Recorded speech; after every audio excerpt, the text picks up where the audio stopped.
Hi, it's Dwyer, gamblersadvisory.com, a free site, dwyercrime.blog, a free site.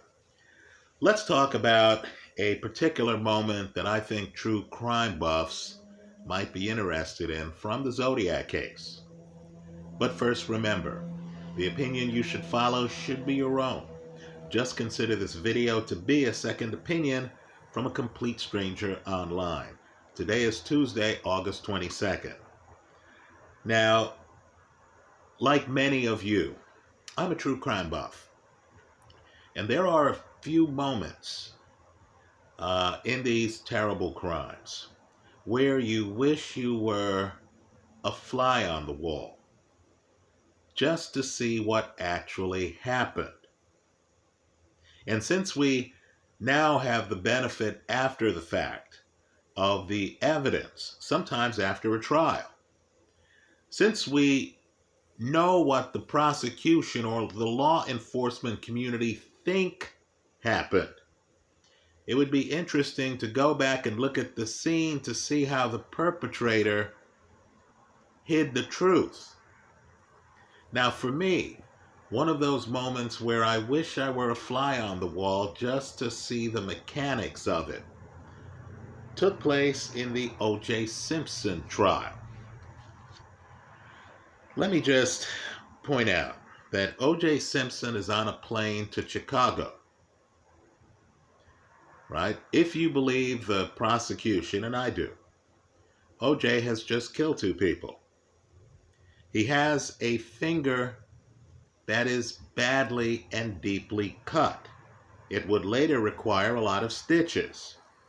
Now, just understand how bad the finger is. Let's remember, there are blood drops at O.J.'s Rockingham estate, right, that show that someone walked across the drive into the house and that blood was dropping off a part of his body. I believe the only part that could be, since they did take pictures of O.J.'s upper body and he was not cut, was this finger. In other words, O.J. has just killed two people, has raced home,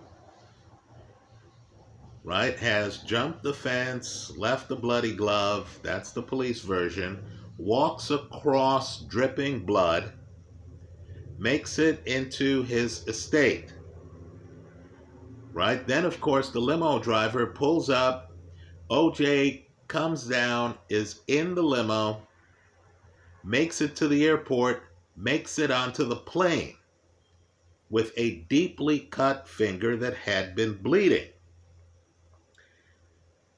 Now, by the time he's on the plane, apparently O.J. Simpson has stopped the bleeding. But understand, if you've had a deep cut, you understand that it's one thing to stop the bleeding. It's something else entirely to stop the swelling. So O.J. is on the plane, and at the time his celebrity was so big that the pilot hears he's on the plane. And the pilot, who doesn't know O.J., decides he's going to take the opportunity to meet O.J. Simpson. So the pilot actually, in midair, comes into where O.J. is sitting, and O.J. is being O.J. Somehow no one around him realizes that his hand is badly cut. No one. Right? O.J. doesn't have a bandage on the hand. I need for people to understand that if people saw O.J.'s finger bleeding on the plane, that by itself would have sunk his defense. Because the argument would have been, well, you were bleeding on the plane. These strangers saw you bleeding on the plane. Well, understand, the pilot is interesting. The pilot looks on O.J.'s hands because for some mistaken reason, the pilot thought O.J. had won a Super Bowl and had on a Super Bowl ring. So here is Simpson, a layperson,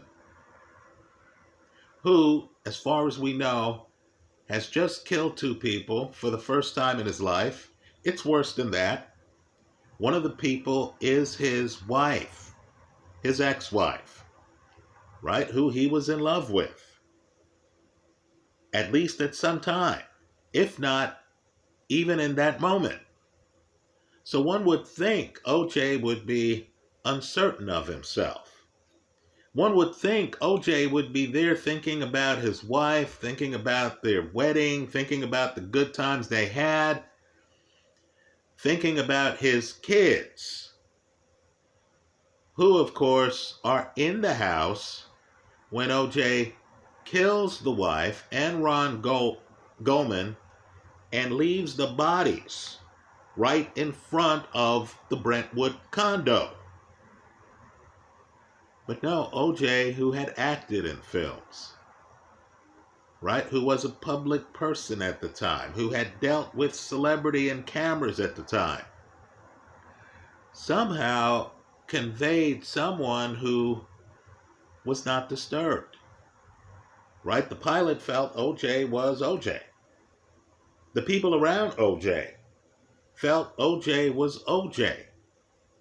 They didn't notice him looking nervous. This is in contrast to the limo driver who claims that OJ looked nervous, wanted the windows rolled down. No, by the time OJ is on the plane, OJ is calm and friendly. Now, I'm riveted by the idea that the pilot could testify that he looked on OJ's hands and saw nothing unusual, right? No knife wound. And understand, the knife wound would have been recent because not a lot of time passed. OJ's, at Nicole's. OJ then races home. OJ may have taken a shower. OJ's in the limo. OJ is at the airport. Somewhere along the line, OJ would have found a way to ditch the murder weapon, right? The big knife, which no one sees. Then OJ's on the plane and no one sees his hands looking anything other than normal. No one notices blood anywhere.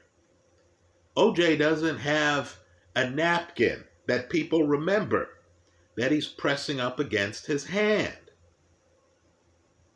Folks, it's shocking,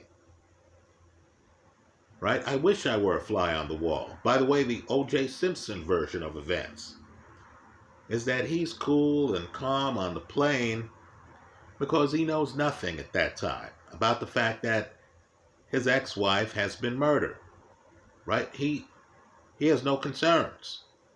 He goes to Chicago, and then when he hears that his ex-wife has been murdered, right, without asking which ex-wife it was, we're supposed to believe that OJ then knocked over glass and hurt his hand in Chicago.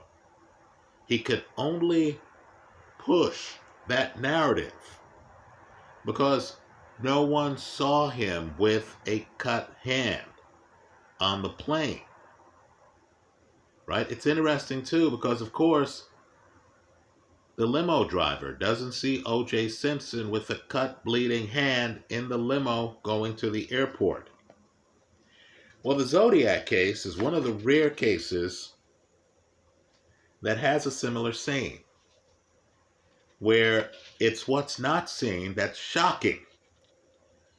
You wonder how the perpetrator pulled it off. Now, let's just say here, as a convention, for narrative purposes, our own narrative, that you're the murderer. You have just shot Paul Stein in the head with a 9mm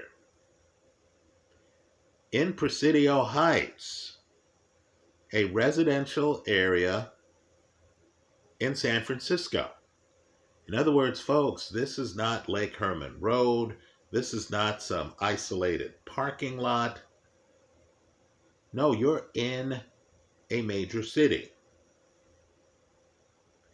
Where you shoot Paul Stine is so crowded with residents that some kids actually see you after the shooting in the car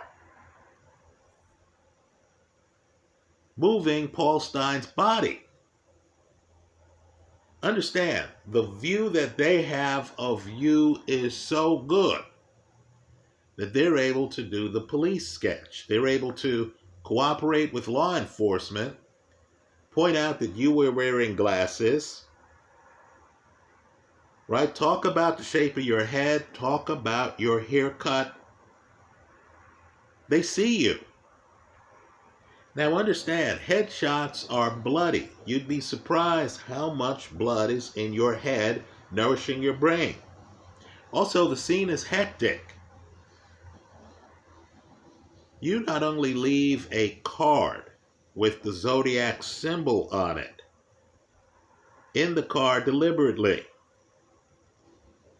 but you inadvertently leave a bloody fingerprint. In other words, the Paul Stine scene is bloody. The Zodiac actually gets blood on him. This is not an episode of Dexter, where Dexter is covered in plastic wrap and is able to cut up victims without getting blood on him. Right? No, this is a small enclosure. Understand too, you shoot a guy in the head in a small enclosure, you're going to get blood spatter flying around.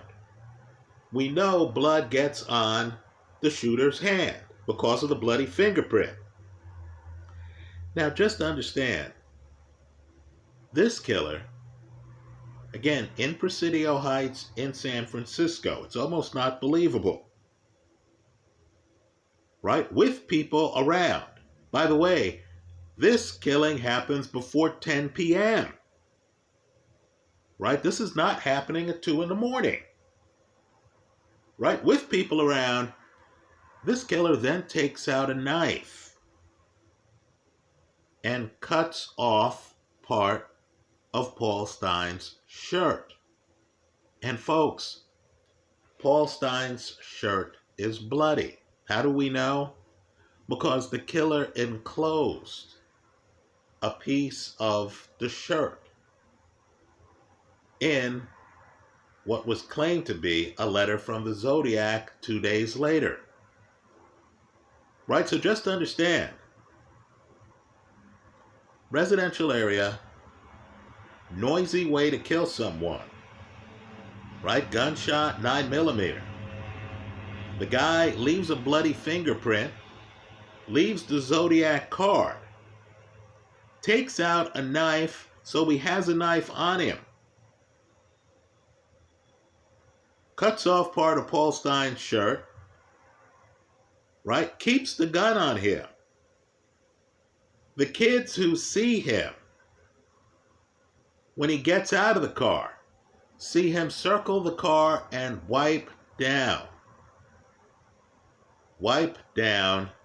the door of the car, presumably to remove prints. Now, what would have happened if an adult would have walked over to the car at that moment? Right? Let's say an adult is looking. The kids knew something was wrong. They call police. Right? The visual let people who saw it know something's wrong. What would have happened if an adult would have walked over to the car where this killer is with a just shot in the head and killed Paul Stine with blood around, and let's say the killer had a knife out cutting Paul Stine's shirt? What would have happened? How could the killer have thought that he was going to get away with this? Well, just understand that as the killer walks away,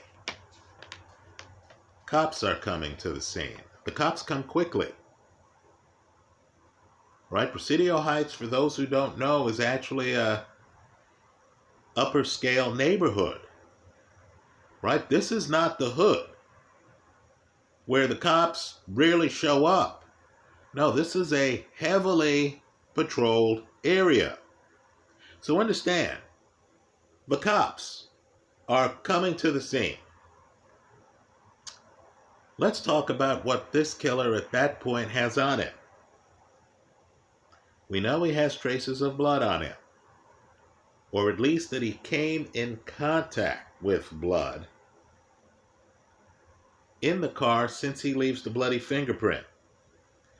We also know, too, that the kill shot is a headshot in a small enclosure. There would be blood mist, as you could imagine. We know he has a knife on him, the one he used to cut Paul Stein's shirt. We know he has the murder weapon on him. You think if the cops would have stopped him, they would have had enough?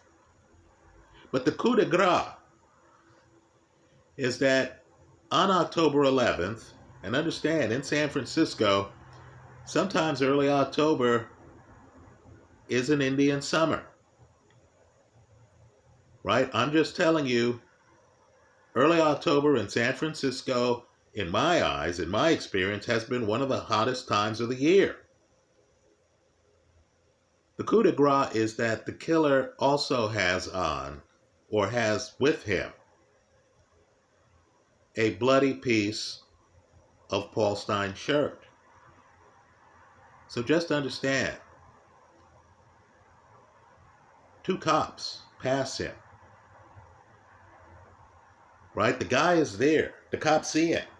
The cops actually participate later in reviewing the sketch of him. The cops notice too, by the way, that the killer is older than the kids think he is. Because understand, the cops are close enough to him to realize that the killer might actually be in his mid-30s. But the cops don't stop him. Because at that moment, the message they got was that the shooter was a black guy. So, of course, this purported Zodiac is able to pass right by the cops with the murder weapon, with a knife, with blood on him, and with part of Paul Stein's shirt. As cool as ice, right? I'm just telling you, the more you look at the Zodiac killings, the more I have to believe that for some of the murders, professionals were involved. Right? Understand too, here's a guy who, back at the murder scene, leaves a bloody fingerprint. Some people would panic, would just get out of there. The scene's bloodier than they thought it was going to be. Right? No. This guy has the presence of mind when he leaves the car to clean off the car door. Right? I'm sorry, folks. I just don't believe that Paul Stein's killer is the Lake Berryessa killer. Right? This is someone, too, who, it's interesting. He's just killed some people in a crowded part of the city. Right? Granted, it's a residential part of the city. It's not a commercial zone. But understand, he's just killed someone. The kids see him. They're looking out a window. There's a balcony there. Right? What percentage of people leaving a murder scene with the murder weapon, with a torn off piece of the victim's clothing, would not start running as the cops approach him?